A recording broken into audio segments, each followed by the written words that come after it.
नमस्कार, capital TV देख रहे हैं आप। मैं हूं आपके साथ पूजा। ब्रेकिंग नाउ में बड़ी खबर संसद की सुरक्षा में हुई चूक को लेकर आपको बता रहे हैं, जहां आज एक बार फिर से राज्यसभा लोकसभा दोनों ही सदनों में विपक्ष ने जोरदार हंगामा किया। आज एक बार फिर से संसद की कार्रवाई को स्थगित करना पड़ा। विपक्ष लगातार ये मांग कर रहा है कि अब पीएम मोदी आकर इस पूरे मुद्दे में बयान दे। तो वहीं दूसरी तरफ जांच भी तेजी से आगे बढ़ रहा है और जांच से जुड़ी बड़ी खबर आपको बताएंगे। मेरे साथ जुड़े हैं कैपिटल टीवी के editor in chief doctor Manish Kumar. आज एक बार फिर से विपक्षी सांसदों ने हंगामा किया, लेकिन जांच को लेकर आपसे जानना चाहेंगे कि क्या कुछ बड़ा खुलासा इस बीच हुआ है। देखिए, खुलासे तो बहुत सारे हैं और पिछले 48 घंटे में जो जानकारियां आई है और जिस तरीके से दिल्ली स्पेशल सेल ने वो जाल बिछाया है, ये सब कुछ क्रम्बल कर जाएगा, सारे लोग फंस जाएंगे। और केंद्रीय मंत्री गिरिराज सिंह ने एक बयान देके सबको चौंका दिया है। उन्होंने कहा कि सब ये विपक्ष का जो टूल किट गैंग है उनसे रिश्ता अभी निकलेगा, ये सारे लोग फंसने वाले हैं। अब मंत्री जी ने क्यों बयान दिया वो समझ में आ रहा है इन्वेस्टिगेशन के नेचर से। अब जो अभी जो जानकारी आ रही है कि दिल्ली पुलिस ने टोटल 50 टीमें बनाई हैं। 50 टीमें जो एक एक चीजों को खंगालेगी। मतलब 50 टीमों का मतलब यह हुआ कि दिल्ली स्पेशल सेल के पास एक बड़े नेटवर्क के बारे में जानकारी मिली है, इसलिए 50 टीमों की आवश्यकता पड़ रही है। 6 राज्यों में अलग अलग टीमें अलग अलग जगह पे वो तहकीकात करने जाएगी। पश्चिम बंगाल जाएगी, कर्नाटक जाएगी, महाराष्ट्र जाएगी, राजस्थान जाएगी, दिल्ली जाएगी, बिहार में होगा। ये 6 राज्यों के अंदर प्रॉपर तरीके से ये टीम फंक्शन करने वाली है। अब ये सारी चीजें क्यों हो रही है? अब जो जानकारी मिल रही है, ये जो नीलम नाम की 42 साल की महिला है जो अपने आप को बेरोजगार बता रही है, उनके घर एक टीम गई। 8 लोग गए, 2 महिला पुलिस ऑफिसर भी थे। ये लोग वहां गए, परिवार वालों से कोई पूछताछ नहीं किया। कहा कि भाई अपना कमरा दिखा दो। कमरे में जब गए, और सबसे अच्छी चीज क्या है कि इस परिवार में ये नीलम का जो भाई है वो सारी जानकारियां दे रहा है कि किस तरीके से ये पिछले 1.5-2 सालों से लगातार जो है आंदोलन जीवियों के साथ उठना बैठना, और आंदोलन जीवी खास करके किसान आंदोलन में किस तरह से ये माओइस्ट घुसे हुए थे, ये खालिस्तानी घुसे हुए थे। कुछ लोगों को हम लोग कहते हैं कि भाई खालिस्तानी जो है वहां पे सारा काम कर रहे थे, तो लोगों को बहुत बुरा लगता है। लेकिन अब तो हकीकत सामने एक के बाद एक, क्योंकि वो पन्नू ने ही वो पैसे दिए कि किसान आंदोलन वालों जाओ लाल किले को जो है अपवित्र कर दो, तो वो कनेक्शन तो हटाया नहीं जा सकता। अब इसमें एक और नई चीज, जब पुलिस नीलम के घर के अंदर गई, वहां उनको एक डायरी हासिल हो गई और उस डायरी में कई सारे फोन नंबर्स, कॉन्टैक्ट। भाई आप क्या करते हो, फोन में तो आप डिलीट आपने कर दिया, लेकिन आपकी जो पुरानी डायरी है जिसमें आपने सारी बातें लिख रखी है, डिटेल दे रखा है, और डायरी के बाद घर वालों से पूछा गया कि भाई इसके बैंक अकाउंट्स दो, उसके डिटेल दो, तो 3 बैंक अकाउंट। मैडम खुद को बेरोजगार बता रही है, पैसे नहीं है, बेरोजगारी है, नौकरी ढूंढ रही थी, लेकिन she was operating 3 bank accounts. ये 3 बैंक अकाउंट जो ऑपरेट वो कर रही है, उसमें कितना पैसा आया, कहां से आया, किसने दिया, फिर कब कब निकाला, कहां कहां खर्च किया, इसके बारे में बहुत ही सेंसिटिव जानकारियां सामने आ रही हैं। हालांकि इसके ऊपर अभी कुछ बात करना या पुलिस जो है इसके ऊपर कुछ बता नहीं रही है। लेकिन ये सवाल काफी अहम है ना कि इन सारे आरोपियों को फंड कहां से मिल रहा था। अब फंड और भी मिल रहा है।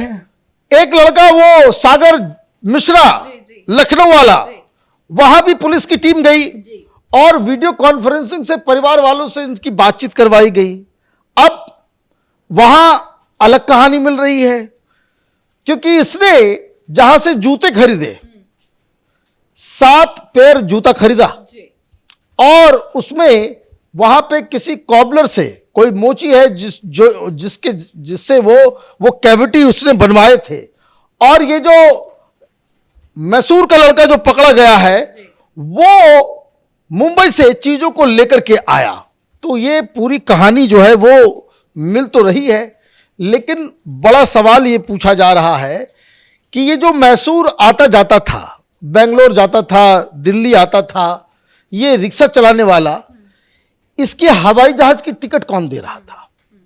आप खुद को रिक्शा चलाने वाले बता रहे हो, बेरोजगार बता रहे हो, गरीब बता रहे हो, गरीबी से, लेकिन आप ट्रेवल कर रहे हो फ्लाइट से, तो वो भी तहकीकात के दायरे में आ गया। तो आप देखिए कि किस तरीके से ये दिन ब दिन आगे बढ़ता चला जा रहा है।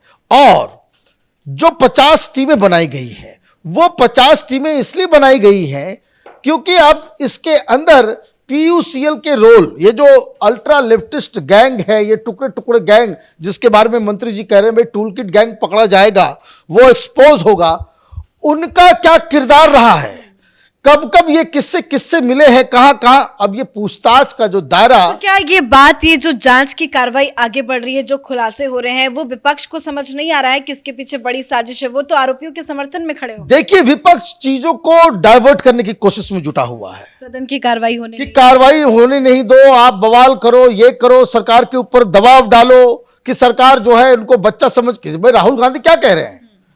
राहुल गांधी कह रहे हैं कि भाई तो ठीक है, घुस गया, कोई बात नहीं, अंदर घुस गए थे, लेकिन असली मुद्दा जो है वो बेरोजगारी का है। ये बच्चे उठा रहे थे। मैं देख रहा था कुछ दलाल किस्म के पत्रकारों को भी, वो टेलीविजन चैनल पे कह रहे हैं कि देखिए देश में क्या बेरोजगारी पे बात उठाना वो कोई बहुत बड़ा सजा है, कोई देशद्रोह है, टेररिज्म है, आतंकवाद है, जिस तरीके से सरकार की तरफ से इसको इन्वेस्टिगेट। अरे आप पैसे लोगे खालिस्तानियों से और करोगे किसान आंदोलन, आपको खालिस्तानी नहीं कहा जाएगा।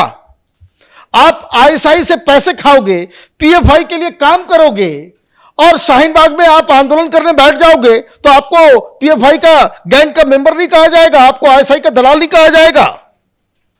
आप विदेशी ताकतों के साथ मिलकर दिल्ली में दंगा भड़काओ एक ऐसे मुद्दे पे जिसका कोई हिंदुस्तान के मुसलमानों से लेना देना नहीं है, तो आपको विदेशी एजेंट नहीं कहा जाएगा, आपके ऊपर कार्रवाई नहीं की जाएगी। तो उसी तरीके से आप ये कहना चाह रहे हो कि भाई कोई बात नहीं, बच्चों से गलती हो गई। ये वही गैंग है, जब बुरहान वानी पकड़ा गया, जब मारा गया, तो लोग कहे भाई गरीब टीचर का बेटा था, उसे सरेंडर करवा लिए होते, क्यों मार दिया? अरे वो AK-47 के साथ तस्वीरें अपने फेसबुक पे डाल रहा है, उस आदमी को छोड़ दिया जाएगा? तो ये सारी चीजें, ये जो कुतर्क दिया जा रहा है, ये कुतर्क बस इसलिए दिया जा रहा है कि किसी तरीके से इस बात को जो है खत्म कर दिया जाए। ममता बनर्जी ने कल क्या कहा? ममता बनर्जी ने कहा कि बहुत सीरियस मामला है, उनको भी सीआईडी रिपोर्ट मिल गई होगी, उनको मालूम चल गया होगा ये जो पटना में कलकत्ता के अंदर बैठ करके ये जो ललित झा ये मास्टर जी बना हुआ था और उसके पास संदिग्ध किस्म के लोग आते जाते थे, मिलते जुलते थे, तो सीआईडी की रिपोर्ट उनको भी गई होगी, तो उन्होंने सीधे अपना पल्ला झाड़ा। वो तो नहीं कह रही कि भाई बेरोजगारी का मुद्दा उठाया, तो भाई वो भी तो विपक्ष की लीडर है। खैर, अब कौन कितना बेरोजगार है वो तो बैंक डिटेल से पता चल जाएगा। ये सारी जानकारी जो है दूध का दूध पानी का पानी हो जाएगा। क्यों? ये इम्पॉसिबल चीज है, ये कॉमन सेंस की बात है कि कोई लातूर का, तो कोई मैसूर का, तो कोई लखनऊ का, तो कोई जिंद का, कोई दरभंगा का, कोई कलकत्ता का, ये सारे लोग एक जगह आए कैसे? मीटिंग्स के लिए जा रहे हैं घर, और ये खुद को कह रहे हैं भाई मेरे पास पैसे नहीं है, गरीब है, सब कुछ है। ये देशाटन चल रहा है, कभी मैसूर में मीटिंग हो रही है, कभी बेंगलुरु में मिल रहे हो, कभी चंडीगढ़ में मिल रहे हो, कभी गुड़गांव में मिल रहे हो। तो ये सारी चीजें 1.5 साल से आप कर रहे थे। और सबसे बड़ी चीज, इस साजिश को अंजाम देने के लिए पिछले सेशन में इन लोगों ने रेकी की। जिस जगह से वो कूदा है, वो पिछले सेशन में ये लोग जाकर के वहां पे बाकायदा सारी चीजों को देख करके आए हैं। बाकायदा इनकी फिजिकल ट्रेनिंग हुई कि कूदना है, कूदने के बाद कैसे सारी चीजों को अंजाम देना है। तो ये जो नए नए खुलासे हो रहे हैं और विपक्ष जिस तरीके से तमाशा कर रहा है, विपक्ष को समझ में आ गया है कि इस केस में ये और इसके तमाम चट्टे बट्टे जो हैं टूल किट गैंग वाले, ये सब नग्न होने वाले हैं, पकड़े जाने वाले हैं। इसलिए ये तमाशा कर रहे हैं। धन्यवाद अपडेट के लिए। तो 50 लोगों की टीम बनाई गई है, एक एक कड़ी को जोड़कर हर एक पहलू तक तह तक जाकर जांच की जाएगी। पुलिस लगातार एक्शन में है, आरोपियों के घर भी पुलिस जा रही है, उनके परिवार वालों से भी बात कर रही है और इसी बीच सबके बैंक अकाउंट भी खंगाले जाएंगे। इस बड़ी खबर में मेरे साथ फिलहाल इतना ही। कैमरा पर्सन अशोक के साथ मैं पूजा, कैपिटल टीवी।